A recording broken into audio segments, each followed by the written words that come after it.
We got it. That's a good job, Sean. Well, thank you. I've been practicing. How long do you want to let him go? Just end it. Wait. All right. Hi, everybody. Welcome back to Ace on Music. I'm your host, Ace, joined as always by my producer and cohort, Mark, and my long-suffering assistant, Sean. Hello, everyone. So, another week. Just first of all, I wanted to say to everybody out there, thank you so much for the feedback you've been giving us on the show. It really helps us a great deal to make this a better podcast and to really involve you. So we always look forward to that feedback, whether it be on the YouTube page or Facebook or whatever. Bring it on. We love to hear about it. So, guys, this week, over the last week or 10 days or so, we lost a couple of luminaries in the music world. The first one was a fellow who I originally met back in the late 90s when I was still a music journalist. And he is Frankie Banali, most famously from being from Quiet Riot. And Frankie was one of the people who early on in my career was very helpful to me. He really treated me with a lot of respect and helped me when I was basically a fledgling in this business. And so I have a lot of respect for him, and I'm very sorry that he went. But did you know Frankie? Me, I know. I've met him a few times. I know I'm very familiar with his work, and we actually met him on the Rock Legends cruise. Right? Yeah, a couple of years ago. Yeah. With Gary Hoey. I remember they were having the conversation in the dining hall. Yeah, that's right. That's right. You know, Frankie, obviously he's most well known for Quiet Riot, but not many people realize just how many sessions that guy did for people and how many famous songs he was drumming on. I mean, when you hear Billy Idol's Moni Moni, that's Frankie on the drums. Right. He played on a couple of what I consider to be the best Wasp records as well, including my absolute favorite Wasp record, The Crimson Idol. And but more than that, you know, he kept the whole Quiet Riot family together through thick and thin, and you know, there's been a lot of tragedy in that band. So. Yeah. Were you familiar that he actually played with the singer for the first singer for Journey, not Stephen Perry? No. But he actually played, I believe his name was Robert Flingman. I'm probably pronouncing it wrong. But that was his first gig, and they actually he got hired by Robert and played on the solo stuff, I believe, and they opened up for Van Halen and Diver Down tour. Hey, Mark, are you at all familiar with Frankie and Quiet Riot and that sort of stuff? You know, just as a fan, when I was in high school playing football, Quiet Riot was it. I mean, the Feeling the Noise, it was the, that, a little Twisted Sister, maybe a touch of GNR or something like that, and we were ready to play. Well, I'll tell you, back in the late 90s, I came to L.A. before I lived here, and I ran into Frankie and Rudy together, Rudy Sarzo, who played bass in Quiet Riot.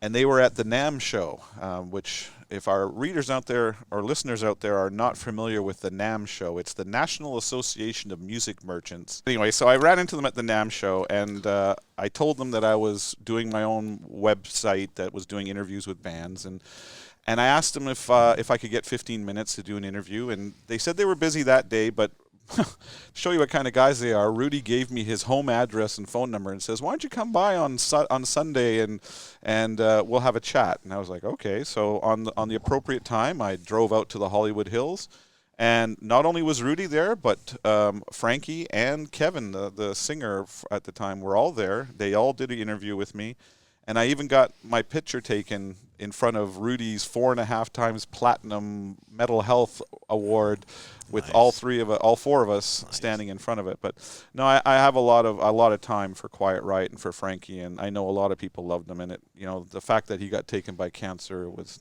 very sad. Very sad. Another person who we lost recently, which is one that maybe most people aren't familiar with, but somebody who affected me personally quite heavily, is Ron Heathman, who was one of the founding members of one of my favorite bands of all time, the Super Suckers. Now, are either of the two of you familiar with the Super Suckers?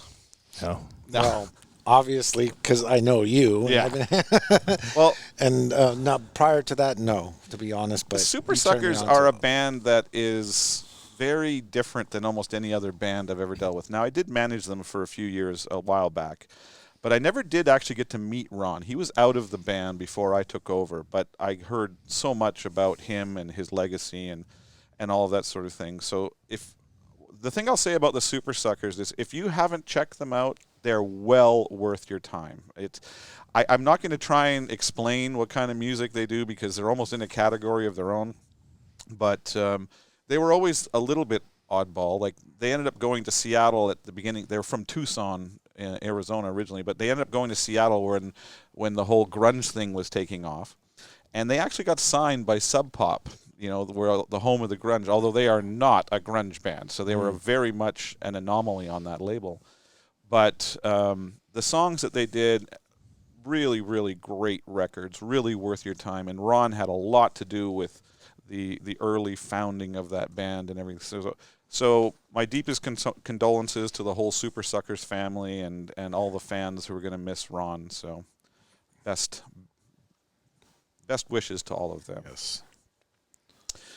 Before we get into what we wanted to talk about today, I wanted to share a little something with the two of you that I went through last week that I think would be of some interest. As you both know, I manage a number of bands, and one of my artists, a gentleman named Ricky Warwick, who's the lead singer for Thin Lizzy and for Black Star Riders, he also does his own solo records, and he has a new one coming out in the spring. And as you do for most records these days, you make some kind of promotional videos or things like that around the singles. And so that is what we did on Thursday. We went way out into the Yucca Valley, way out deep into the desert, and there was this bizarre church, or it used to be a church. It's now owned by this fellow who is an old punk artist guy who is it's just an amazing place. It's so hard to describe, but we went in there and we recorded the videos. Now, the reason I felt that this was worth talking about is it's the first time since the COVID world pandemic that I've done anything even remotely close to this. And that is even being in a room with that many people and doing this sort of thing. Now, before anybody gets uppity about it, everybody was doing the social distancing. Everybody was wearing masks. It was all doing that sort of thing. But it was the first time I'd kind of felt a little bit normal in months, because suddenly we were back to doing what we were doing, and anyway, I just wanted to tell you guys. Yeah, I definitely could see that. It's some kind of normalcy especially in our business right now, where it's just we're all taking this uppercut punch to how things are, and there was a Metallica came out with their drive-in this weekend. And yeah, I didn't actually read anywhere about how that went. Did either of you hear anything about it? I did, and the reason why I'm bringing it up, they talked about how it was getting back to some kind of normalcy and actually recording it, and they had a small crew, and they all got tested more than once throughout the time they were recording it. And it was quite liberating to them to bring forth some music to the music community somehow in some way, so we can enjoy it. And, it was pretty interesting how they went through all their ways about how to do it safely, and it was pretty interesting. One of the things that was kind of cool about it is I got to meet the guy who owned the church we were shooting in, and his name was Otis, and really cool dude. Used to be big into the punk rock scene in the 80s, and now does merchandise for Coachella every year and that sort of thing. But the reason I bring him up is that I had a real connection with him, and we spent a lot of the day talking about music and places because we grew up in a lot of the same places. And it made me realize that there is sort of a litmus test that I do just because of my absolute love of music, that any time that I meet somebody new in my life, very early on in the conversations, the question of, what do you think of music? What's your favorite music comes up. It always does. And I'll tell you something right now. On those occasions where somebody says to me, oh, whatever, or oh, I don't really like music, I pretty much know that we're not going to be friends, you know. Right. but that does lead the path when you do find two people who are big into music, and all three of us have experienced these things, and have gone through it. It strikes a battery of questions that are normal, and so I thought it would be fun if we just kind of asked those questions to each other here and talked about it and saw about what our answers were. Definitely, sure. I would like to start by talking about, what was the first song that you ever remember hearing and liking and it making a connection with you? Can you remember that? Well, me, yes. It's going to sound pretty dark, but there's a few songs that stick in my head. I don't remember which came first, but I just remember my mom having a stack of 8-tracks, and there was an 8-track player, and I put in Cliff Richard's Devil Woman. Oh, I love that song. And then I just remember Charlie Daniels' Devil Went Down to Georgia, and then Black Sabbath's Children of the Grave. Wow. So those were like my first introductions. That's awesome. You know, it's just, I don't know why, but you know, my grandmother was all into horror movies, so I don't know why. Maybe I gravitated toward the dark side somehow. But That's a grandma for you. yeah, right. Well, how about you, Mark? What were your initials? The first song that you remember ever really impacting you?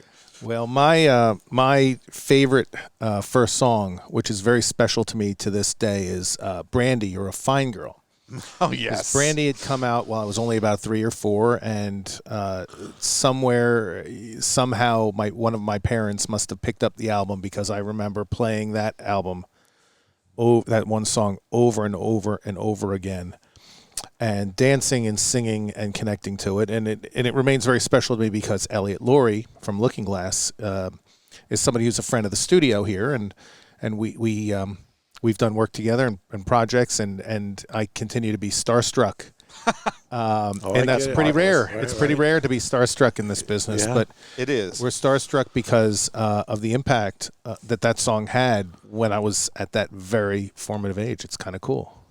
Well, for me, you know, it was early on, before I could even speak, I'm sure. My mother reminds me of this often, that she used to have this antiquated tape recorder that she kept on the kitchen counter, and she would play the radio whenever she was working in the kitchen, and there was certain songs that she said would just trigger me and make me just want to get up and scream and dance in front of the tape recorder, and those were Rhinestone Cowboy from Glen Campbell. Wow. And A Boy Named Sue from Johnny Cash. Nice.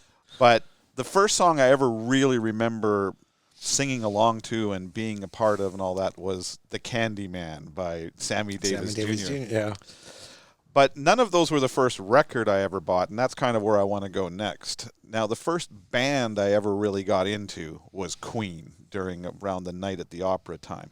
But as we talked about on a previous podcast, my first album was actually Kiss's Destroyer. So do you remember your first ones? Well, the first one I bought, not stole, right? Right. Okay. Because I did take a few albums before I bought my first ones from my cousin. But anyway, the first one I remember buying was a big deal to me. Well, I actually bought 2 at the same time, actually 3, because I saved up my money from, I think I was flipping burgers at a racetrack over here called Ascot and Gardena. But it was Van Halen 1. Wow. And Mob Rules just came out. Like the, Black Sabbath. Yeah, it was just that whole, just like probably when you bought the Kiss album, you were intrigued by the artwork. Oh, yeah. So Mob Rules, you got to think, I'm 71. I was born in 71, and the album came out in 80, right? I believe it came out. No, 80 was Heaven and Hell. I think Mob Rules came out in about 82. Oh, 82? Okay, so maybe 81. All right, well, maybe I'm a little off there, but I remember that just came out, and I bought Van Halen 1, and I bought Weird Al Yankovic first album. That's quite the mix. How about you, Mark? Do you remember the first ones? You know, Ace, it's funny how similar you and I actually are. I remember the first 3 albums that I listened to actively at summer camp, which was David Bowie Changes, Billy Joel, I think 52nd Street, and the Dead Kennedys. But what's interesting I is love that combination too. Dead Kennedys. The Dead Kennedys. And I How think did that happen? I'll tell you, it was the camp, and so you're witnessing the music that the other kids around you are listening to, and so I get it. It's somebody was listening to that, and Nazi punks fuck off, and that became. But what's interesting, and it's sort of ironic almost for me, unlike you, whose grandmother was I had parents who listened to Neil Sedaka and Captain and Tennille, Right. and yet the first album I remember buying out of my own money was Kiss Destroyer. Wow, there you go. So 2 of us. All right. Now, I had an interesting dynamic going on in my home. My mother was the big music lover, but she was a big admirer of musical theater. She joined local theater groups and things like that and would actually go and sing in these musicals. So there was always the classics around our house. And you could hear The King and I or Paint Your Wagon or any of those soundtracks. So I have a soft spot in my heart for those things. That coupled with whenever my parents would throw dinner parties, and they did it quite often when I was young, there would be one of 2 kinds of music. It'd either be like the Boxcar Willie style country stuff, or it'd be big band like Glenn Miller and all that. And that's where I got my love of big band. But whenever we talk about music, of course, it invariably leads to the live events and concerts, and where music, in my opinion, really blossoms into what it's capable of.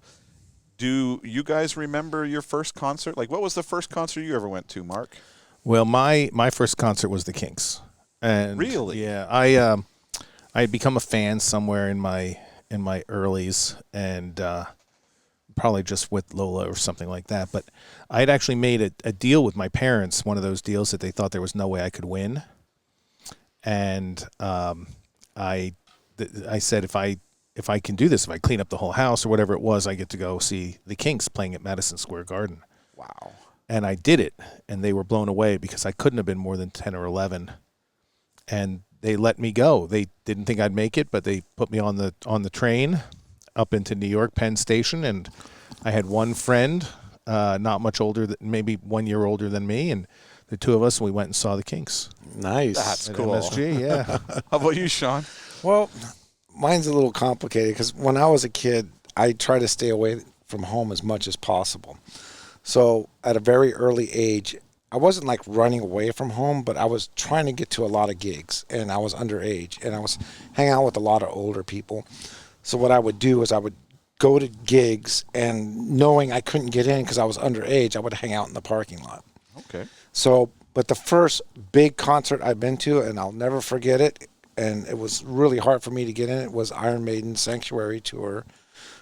Long Beach Arena with Twisted Sister. I think that I want to say that was 84, 85, and that was the Live After Death tour. Right. Yeah, And they recorded it at that show, right? Yes, and I remember drinking Moosehead beer, and I don't remember too much after that. Well, but that was that one, and then yeah. well, when I was younger, we moved around a lot. My dad was a carpenter, and so you kind of go where the work is. But I spent the majority of my formative years in a small town in the interior of Alberta up in Canada called Medicine Hat. Now, Medicine Hat, it was a fine town to grow up in and everything, but the reality is that not many shows came to Medicine Hat. It only had a population of about 30 or 40,000, so it wasn't like big shows would come. But occasionally we would get concerts, and I remember when I was around, I'm going to say 10, 11 years old, a show came to town, and it was, the headliner was Loverboy on their first record when they really exploded, because I know they were big down here in the States, but in Canada they were just amazingly huge. Yes. And the support acts, there was Klaatu, do you remember them? Calling occupants of Interplanetary. Oh, that's right. Yeah. They were opening. I remember. Another Canadian band called Straight Lines was opening. There, and I think there was one other one that was there. But that was the first time I ever actually got to see a show. But the first time I ever saw a show with production. And again, this will be a tip of the hat to my mother because she always very supportive of all this stuff. When we were living in Medicine Hat, there's another town. It's about a 2-hour drive away, and it's called Lethbridge. And Lethbridge had a bigger population, so they occasionally got shows. And at the time, this would be early 80s, somewhere in the early, maybe 82, 83, somewhere in there. I was really big into Blue Oyster Cult. And they had just come out with the Extraterrestrial Live album. One of their best albums. Yes, I agree. And they did a cross-Canada tour where the opening act was another act, a Canadian act that I was really big into at the time, which I think you may know, and it's a guy named Aldo Nova. Do you remember him? Yes. Can't forget about Aldo Nova. So I was very excited, but, obviously not being of age to drive or anything like that. But my mother knew how big I was into Blue Oyster Cult and all that sort of thing.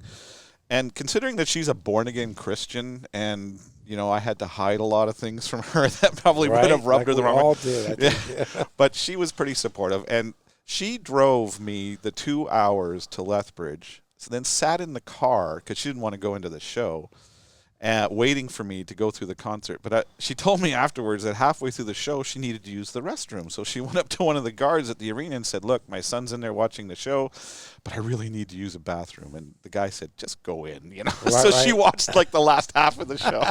But that show affected me because I remember when they came to their classic song, Godzilla.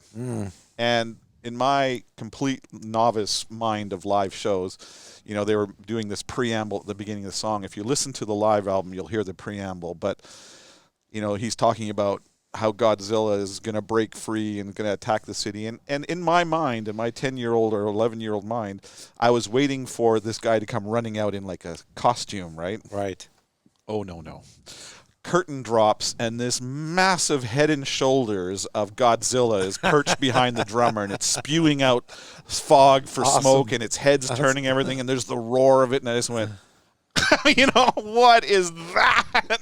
Would you say that's like that was their peak at that time? Like after their, I don't, what was their next album? The next album was, that was the album that they toured on for that one was the Fire of Unknown Origin, which was a massive That was my favorite one. That's why I asked if that was their peak. Like, I know they were like peaking in the 70s, but they were kind of... Well, I mean, I think they went through several kind of arcs like that. Certainly when they started in the New York scene and they were going up, and then they did the Don't Fear the Reaper, that hit big for them off of Agents of Fortune. But then, they were building a following, and they had several sort of minor hits, not massive hits like that. And then, I think in conjunction with the heavy metal movie and Fire of Unknown Origin, that album was so big for them. And to this day, their sets peppered with songs from that record. Was that a big arena that you saw them at?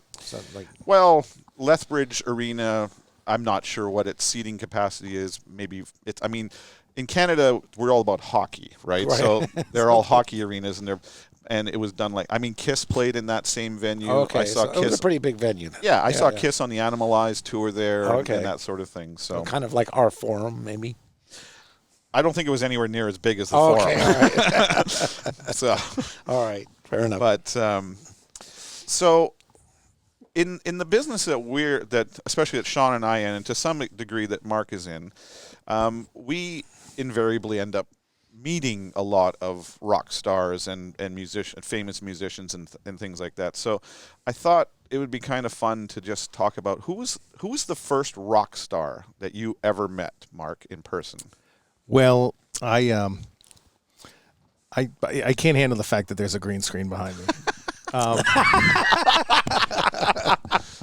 I said enough of this. Is that your daughter? I know it's a radio thing, but you should have put an image of your first rock star that you met there, right?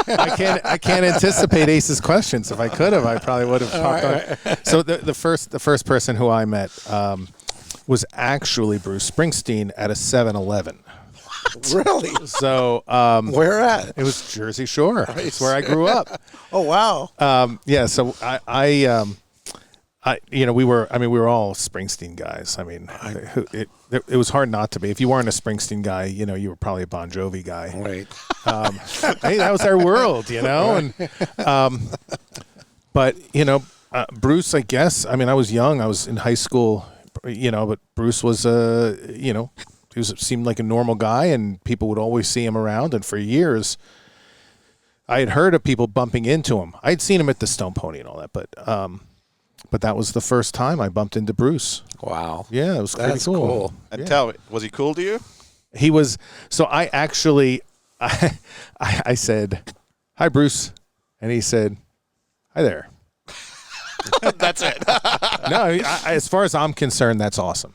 Mm-hmm. If you say hi to somebody in the world and they don't acknowledge you, then it's kind of a jerky thing to do. But no, it wasn't a passing thing. It was a neighborly thing. It was pretty cool. How about you, Sean? Who was the first rock star you ever met? Well, I used to go to Guitar Center a lot when I was a kid because obviously I into music. I've been playing drums for quite some time and now. Just for the viewers who don't live in this area, Guitar Center is a chain of instrument retail outlets here so right, and they had drum clinics and stuff. But my friend who sold me my first drum set when I was a kid, and I've remained friends with him ever since, and he's still friends today. His name's Glenn Noyes, and he's very popular with artist relations and drums.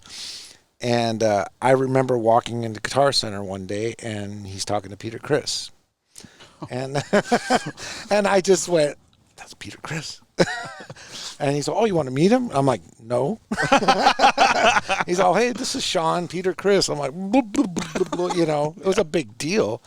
And I can't remember if it was him first, but I also met Johnny Vatos. Oh, from Oingo Boingo. Yeah, both through Glenn. I was young. I was 14, so it was a huge deal for me to see Johnny Vato with this mohawk. And, of course. But yeah, those were the first two that impacted me the most when I grew up. Well, I think the first rock star I ever really met. I mean, when I was going to university, I met a couple of guys by working with the college newspaper that were kind of stars in Canada. But if I told you their names now, you probably wouldn't know who they are. But my first real rock star probably was. Do you remember after the whole implosion of Guns N' Roses at the height of their fame, Slash almost immediately went out and formed something called the Snake Pit? Oh, yeah, I remember the Snake Pit. And their first album was called 5 O'Clock Somewhere. And they toured extensively behind it. And they came up to Vancouver, which is where I went to all of my shows. And they played this wonderful venue there called the Commodore Ballroom. It's about a 1,500 cap room kind of thing. And it was sold out to the rafters. Mm.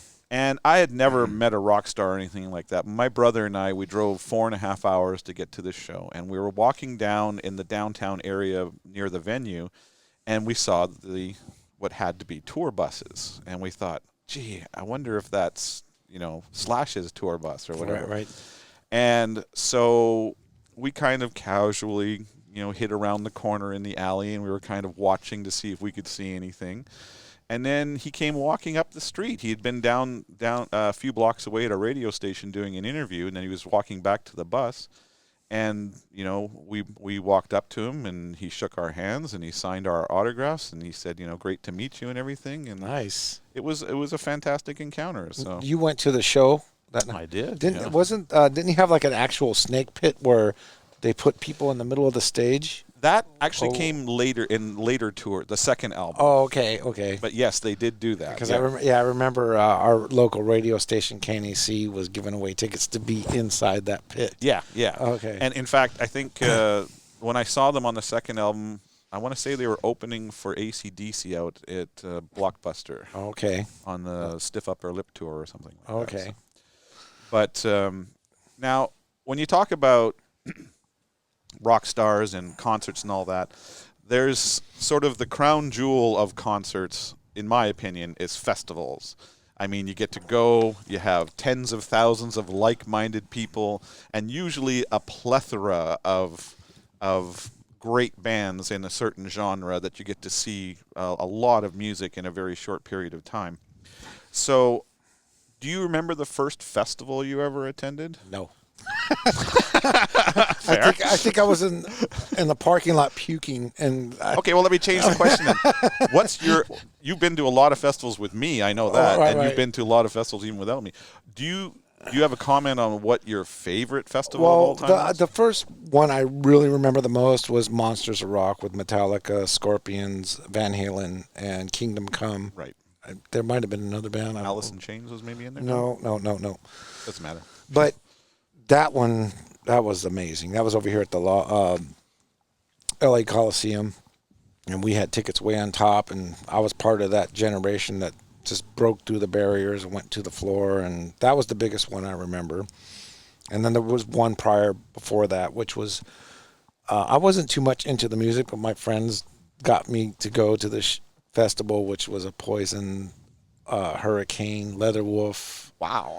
It was like, and we all went to that show, and I just remember going to that show and getting maced right before Poison came out. That's the only, and I guess they had a curfew, and they were running behind, and Poison came out, and they unplugged them, and Poison threw a fit and threw all their equipment around and broke all their speakers, and they took it out on the audience. They just told everyone to get out, and it was just weird. It was just, you imagine watching Poison playing their first two songs, and all of a sudden power goes down, and you see the band have a temper tantrum, and all of a sudden mace in your face. You're like, what is going on here?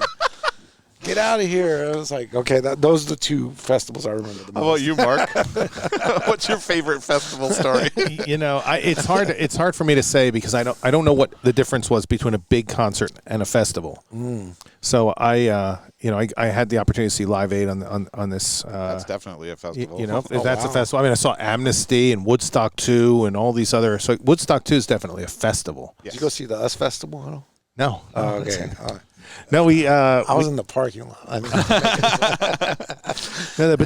think the first and Philly Folk Festival, and because it's important because I did have the opportunity to put Philadelphia up here now. Oh, right on. I don't think that was the festival itself, but it's a music festival. But I did get to the Philadelphia Folk Festival, and it was a massive concert, and I think it was it was inspirational and insightful, and it really changed the course of my life.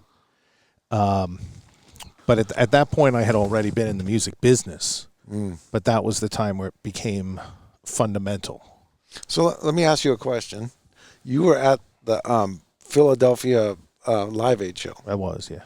That's when Phil Collins actually flew over from London and on the Concorde. Yeah. Played at both of them. That's do you remember that show at all? Or yeah, I mean, I remember. It's funny because I did not have good seats. I mean, there are a lot of bad seats at that show. Oh, I'm sure. But so what I remember the most were the screens.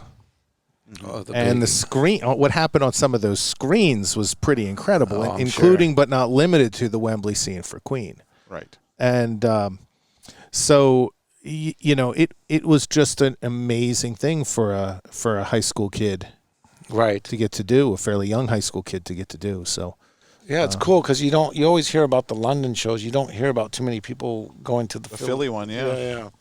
Well, for me, doing what I do for a living, I've been to so many festivals in my day. I mean, I've literally been to hundreds of them.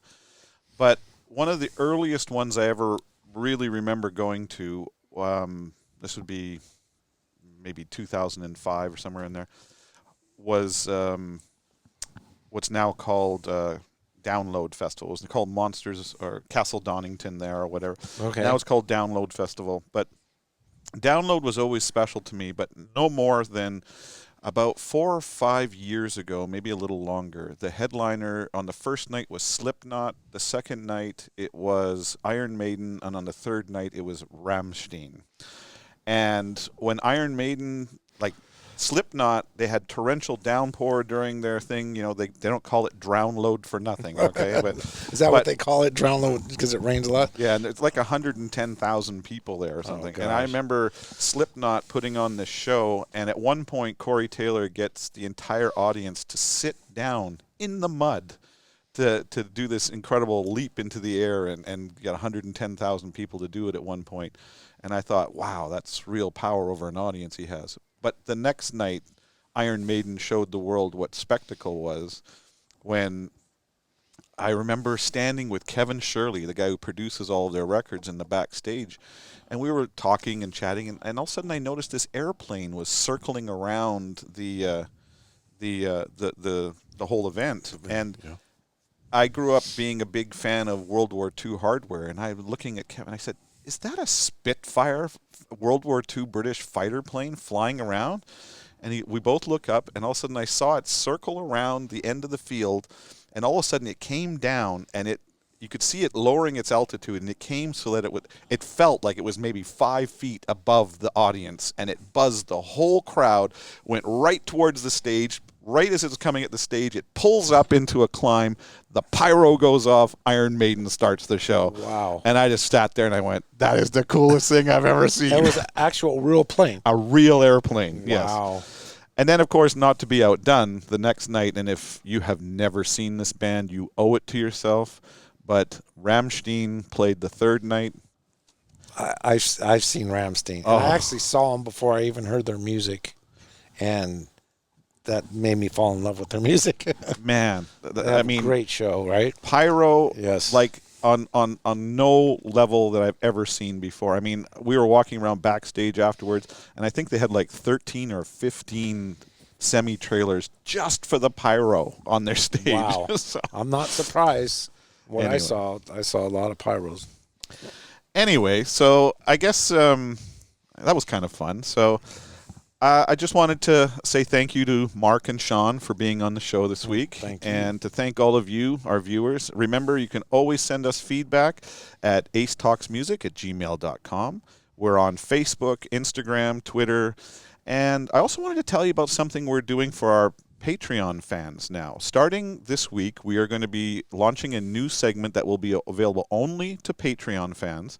And it's going to be called Ace on Music After Hours, and it will be some additional conversation that we have afterwards. But you have to be a member of Patreon in order to see that stuff. So until next week, thank you all for watching. Remember to like, subscribe, and spread the word. It's you who's going to make this happen with us. So until next time.